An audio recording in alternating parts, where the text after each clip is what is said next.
This podcast is about the experience of people of African descent in Nazi Germany and under the Nazis in other parts of Europe. Why did I decide to do this podcast? One, I've always had an interest in World War II. Two, I'm African American. Three, there's very little history that's available about this. Actually, let me say that in a different way. It's difficult to get the history regarding this. It's out there, but you have to kind of dig for it. And it's in this digging that I really became more and more fascinated with the history. And last, I'm doing this podcast because all the work that I put into this over the years, I want to have it out there in a oral history because I suspect that there won't really be this great interest in this topic. I'm not expecting a huge following of any type for this podcast. I just want to get this knowledge somewhere recorded, and that's why I'm doing this. There are three things that we need to really understand in order to give some meaning and structure to this history that I'm going to give you. The first thing that we always have to remember is that the goal of the Nazis was to create this super race that was white and to eliminate or at best control those who are not white. Stated another way, they saw people of African descent as subhuman and saw themselves as superhuman. So Nazism, as it is today, is a belief system that's based on white supremacy. So we always have to remember that as we go forward. Nazism is about white supremacy, superiority, and also it's about looking at the other as being either a great threat or subhuman. So that's one framework right there. That's one concept that was important that we never really forget as we move forward. Number two, it's important that we understand that the Nazis did not treat all of those of African descent in the same way. So even though there will be times when I use the word black, actually that's too broad of a term because the Nazis treated people of African descent differently based on the following. There were Afro-Germans who had been in the country for multiple generations, who were citizens at least up until the time of the Nuremberg laws, which we will go into later. These are people, Afro-Germans, who fought and died in World War I. They were part of Germany. They absorbed the culture and the language. And so there's the group of Afro-Germans. The second group were African immigrants. These are people who were coming in from the German African colonies.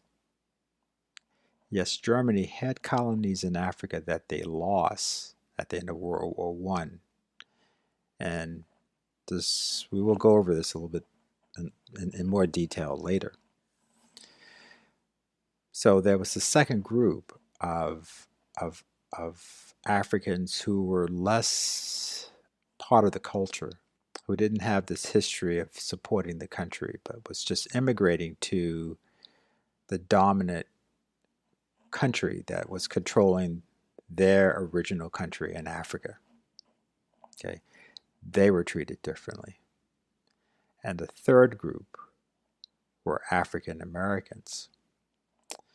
Now, this may seem surprising, but there was a time when Germany was considered a safe haven for African Americans who wanted to escape the racism of the United States.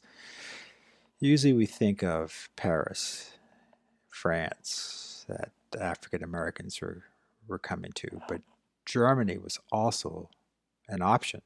African Americans were coming to Germany to go to medical schools, to go into the sciences. African Americans were there who were the artists, the singers, the musicians, and this group was treated differently. So, two concepts. Concept number one is the belief, the core belief of, of, of Nazism. Number two, the Nazis treated people of African descent differently based on those three groups. And that's true within Germany and under the control of Germany, Nazi Germany in Europe. The third thing, the third concept that's important for us to remember is that how the Nazis treated this group was affected by three timelines. One, from 1930 to 1935, when Hitler came to power, pre-Nuremberg laws was one approach. Then came the Nuremberg laws, which we're going to break down in detail in the future, near future. And then it was in the early 40s, mid 40s, when things started to go very, very bad for the Germans. And they changed the way that they were treating people of African descent. So there was a timeline factor that influenced how African people of African descent were treated. So as we go through this history, remember three things: what the Nazis believed in, that they treated people of African descent differently based on categories, and three, the timeline. Here's an example.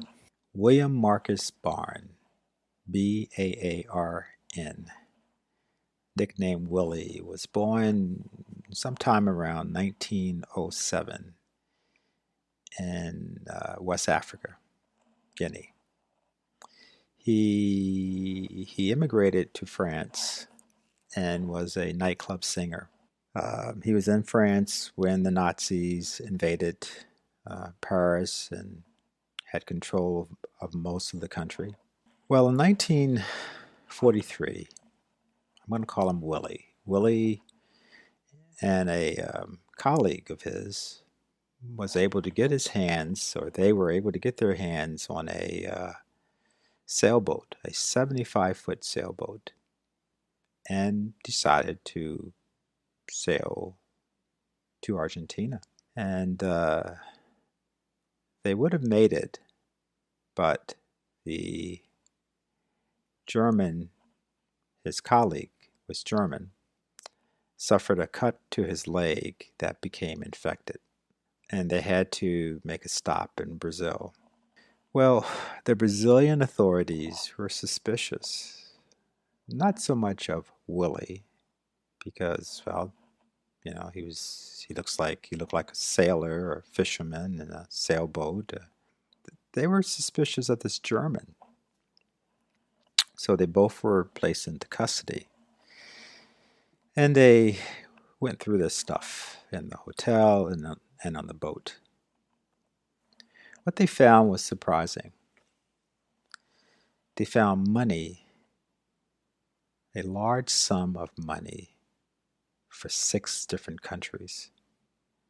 One of the countries was the United Kingdom, England, and that money was counterfeit, lots of money. They found a whole lot of equipment, 3 decoding machines. They found 2 radio transmitters. They found a large amount of photographic equipment. They found various gifts from France, from Germany. They found a whole bunch of propaganda material about the Nazis' beliefs and so forth. Now, initially, when questioned, Willie denied really knowing anything about this. He was using the, well, I'm just here for the ride argument. And his German counterpart refused to answer any questions at all. Under intense questioning, Willie broke. And what he said was really, it was just fascinating. He said that shortly after France fell, he was recruited by the Nazis to go to a spy school in Paris. And he was trained to be a spy. He was trained to decode messages, coded messages. He was trained how to photograph military equipment and so forth. And he said his mission was to take that boat with his German colleague and sail to Argentina. Now, Argentina at the time was neutral. The president was Ortez, I believe. And the neutrality was like on the surface because he was permitting Nazi spies in this country. And this whole Argentina connection will become a bigger issue after World War II. But that's a discussion at another time. And so the mission was to sail to Argentina, hand over this equipment, the parts for the equipment's there, that's already there, that's started to break down, to stay there as spies, and to allow the 2 spies who are there to return on the boat back to France. Now, what you have to understand is that the Germans there were beginning to be, the population was becoming suspicious of the Germans in Argentina. But Willie, French-speaking, and German-speaking, but French-speaking, so he fit in a lot better. And so that's one of the reasons why the Nazis recruited him as a spy. So he was supposed to go there, replace those that were there, allow the others to come back, and fit in, which didn't happen. Now, the other thing you need to know is that there are 2 groups, 2 parts of the German system that were responsible for the spies. There was the military, and there was also the SS under Himmler. Willie was under the SS. Willie was part of the bad guys, the Gestapo.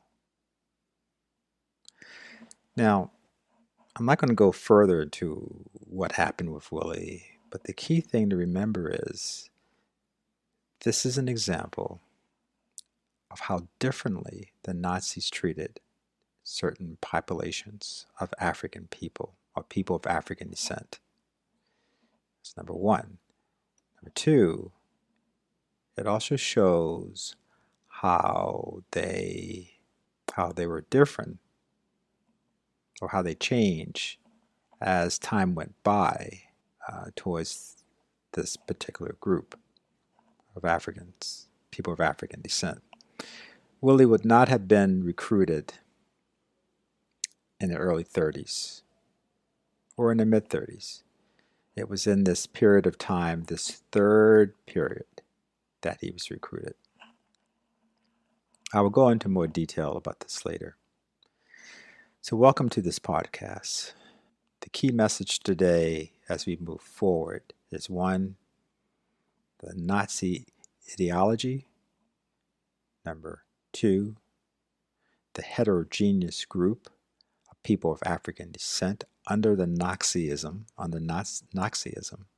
and how they were treated differently. And third, the timeline. Thank you for listening.